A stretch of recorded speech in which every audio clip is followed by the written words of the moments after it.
por que o feminismo fala sobre empoderamento? E nós aqui, desde o começo, desde os outros que estavam falando antes de nós, no outro painel, coincidentemente, veja como o Natal é abençoado pelo Espírito Santo. Coincidentemente, todos falaram sobre sacrifício. E agora a Mari estava falando sobre a proposta feminista, que é uma proposta de empoderamento, desse empoderamento desta mulher. E bem como você disse, Lacombe, eu me lembro do resultado da minha eleição, e eu me lembro das feministas em muitos momentos da minha vida. Desde os meus 20 anos eu tenho essa luta com o movimento feminista. E eu me lembro que sempre que eu estava no chão, as feministas comemoravam. E quando eu ascendi, as feministas odiaram, reclamaram. E eu pensei nesse conceito de empoderamento, esse que a Mari estava falando, desse empoderamento seletivo, e como esse assunto ele é inadequado para o Natal. Porque, poxa, o Natal é uma data em que Jesus, Filho de Deus, o mais poderoso de todos, Deus Criador, desempoderou-se para viver o sacrifício. De alguma forma, o Fustel Shin fala que a mulher vive o sacrifício de Cristo quando na maternidade. E eu não sou de me emocionar, que eu sou uma pessoa ruim, como diz.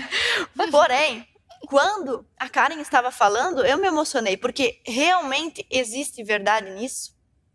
E eu me lembro que desde muito, muito jovem, se me permite contar uma experiência pessoal, desde os meus 13 anos eu tenho diário.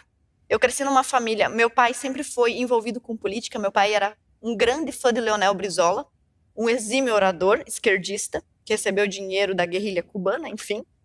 E meu pai foi candidato a vereador, prefeito uma vez, meu avô foi também, em um ambiente de política. E eu, desde os 13 anos, eu comecei a escrever um diário, porque um sentimento de empoderamento, não sei se feminista, tomou posse de mim. E eu pensava, um dia eu vou ser tão importante. Eu revelava minhas fotos e botava a data.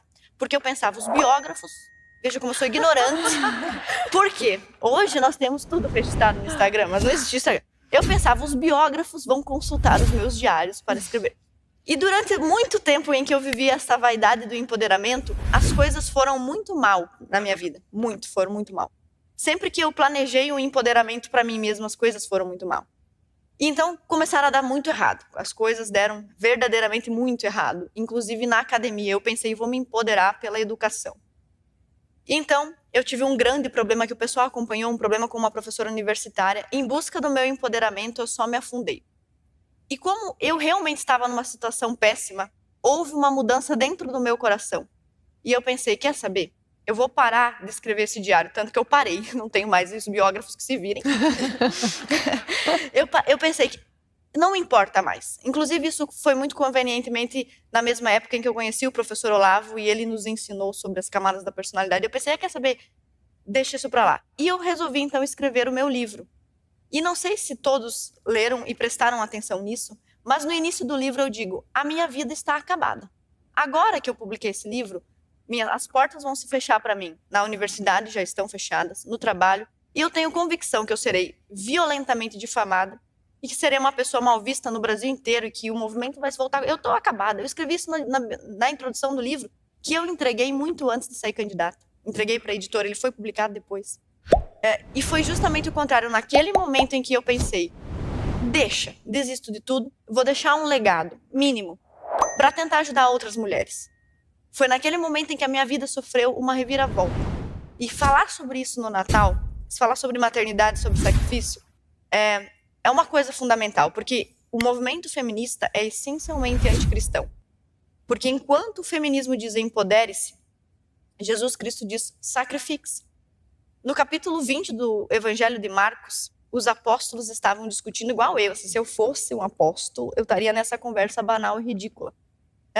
E em vários momentos, os discípulos discutiram entre si qual deles seria o maior. E há um episódio, que está em Mateus capítulo 20, em que a mãe de dois apóstolos, olha a mãe nunca quer nada para si, a mãe quer para os outros. A mãe falou assim para Jesus, Jesus, será que é possível estes dois meus filhos ficarem um à tua direita e outro à tua esquerda? Um pedido de uma mãe. E Jesus, que ele é educado com mãe, ele falou assim, olha, a senhora não sabe o que está pedindo. Se ele estivesse falando com um fariseu, provavelmente ele diria raça de víboras, materialistas. Mas ele falou, olha, a senhora não sabe o que está pedindo. Mas os discípulos concordaram, nós queremos. E Jesus disse, será que vocês são capazes de beber do mesmo cálice que eu? Olha, beber cálice, vinho, alegria. Os discípulos pensavam que Jesus estava falando de algo bom. Jesus vai se empoderar, afinal ele é o rei dos judeus. Ele vai nos empoderar. Só que lembre-se que no momento auge da biografia, é engraçado Deus ter uma biografia, mas no momento auge da biografia de Cristo, há realmente alguém à direita e outro à esquerda. Só que os dois estão crucificados para morrer. Morte de cruz. E não estão ali com ele os apóstolos, que foi isso que eles pediram sem saber.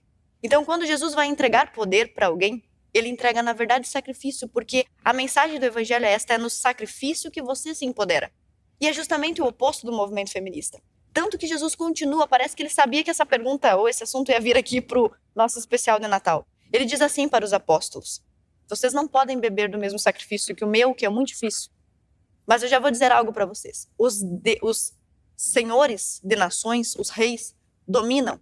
E os poderosos infringem, oprimem com o poder. Ele usa essa palavra poder. Usam o poder. Mas vocês, que são meus discípulos, devem fazer o oposto. E ele diz um dos textos mais lindos da Bíblia. Aquele que quiser ser o maior, sirva aos demais. E aquele que quiser ser o primeiro, sacrifique-se. E continua. Pois eu, que sou o Filho de Deus, vim para me sacrificar e dar a minha vida em favor dos outros. E quando uma mãe faz isso que a Karen está fazendo, ela está em uma forma diminuída, análoga, fazendo isso que Jesus fez. E por isso que isso incomoda tantas feministas, porque elas querem que você seja um homem materialista, rabugento, que só pensa em trabalho, para quem o casamento e a família são secundários. Elas querem que você se empodere, como os reis, como os poderosos que oprimem. Mas a mulher não quer isso, a mulher não é feliz. Eu nunca ouvi falar de uma mulher que dissesse, eu no leito de morte sou muito feliz porque sou poderosa. Inclusive, para a gente terminar, algumas enfermeiras e médicos já fizeram essa pesquisa com pessoas em leito de morte. E a coisa que mais, entre as coisas que mais se repetem, qual é seu maior arrependimento em vida? Todos, homens e mulheres.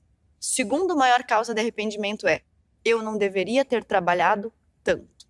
E deveria ter passado mais tempo com a minha família. Que é o que Jesus está querendo dizer para Marta, para Maria e para os apóstolos. Por que vocês querem se empoderar? Sacrifiquem-se. Sacrificando-se você se torna grande. Todo mundo lembra de Tiradentes, que deu a vida por uma causa. Mas ninguém dá nome de avenida para Hitler, porque Hitler queria poder. E Tiradentes queria o bem comum, queria o sacrifício. Então essa diferença é fundamental e cabe dizer isso no Natal, obviamente, né?